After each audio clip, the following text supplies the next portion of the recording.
தேவனுடைய பரிசுத்த நாமத்திற்கு மகிமை உண்டாவதாக. இன்று நாம் தியானத்துக்கு எடுத்துக்கொள்ள இருக்கிறதான வேத வசனம் 32ஆம் சங்கீதம் 8ஆம் வசனம். உன்மேல் என் கண்ணை வைத்து உனக்கு ஆலோசனை சொல்லுவேன். ஆமென். நம் தேவன் நம்மை இரு விதங்களில் வழிநடத்தி வருகிறார். முதலாவதாக அவர் தமது கண்களினால் நம்மை வழிநடத்துகிறார். ஒருவர் நம்மை கண்களினால் வழிநடத்தப்பட முடியுமா? இதன் பொருள் என்ன? அதான் தேவன் தமது கண்களினால் என்பது அன்பினாலே வழிநடத்தப்படுதலாகவும், நம்மை கடினமாக அல்ல, அன்பின் மூலமாகவும் மென்மையாகவும் வழிநடத்தி பிரியப்படுகிறார். மெய்ப்பன் தன் மந்தைகளை மிகவும் அன்போடு வழிநடத்த செல்கிறார். நம் கர்த்தர் நல்ல மெய்ப்பராக இருக்கிறார்.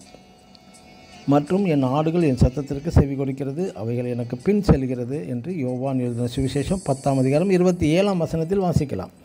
இரண்டாவதாகவும் தேவன் நம்மை அன்பாகவே வழிநடத்த விரும்புகிறார். அவர் சத்தத்துக்கு செவி கொடாத பட்சத்தில் ஒரு குதிரையைப் போலவும் கோவேறு கழுதையைப் போலவும் நடத்துகிறார். குதிரை மீது ஏறி பயணம் செல்லும் போது குதிரை இடது பக்கமாக திரும்பும்போது அதன் எதிர் திசையில் அடித்தால்தான் அது குதிரை புரிந்து கொண்டு சரியான பாதையில் செல்லும்.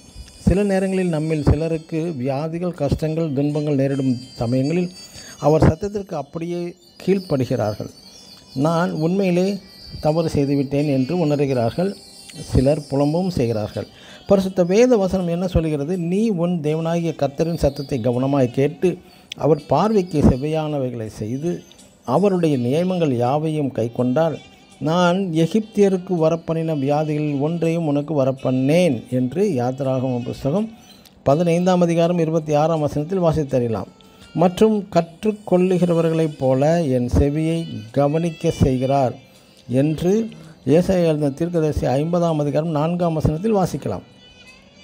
நாமும் கற்றுக்கொள்ளுகிற மாணவனைப் போல செவி கொடுத்தால் உன்மேல் என் கண்ணை வைத்து அன்பாகவும் மென்மையாகவுமே வழிநடத்துவார். ஆமென். God bless you.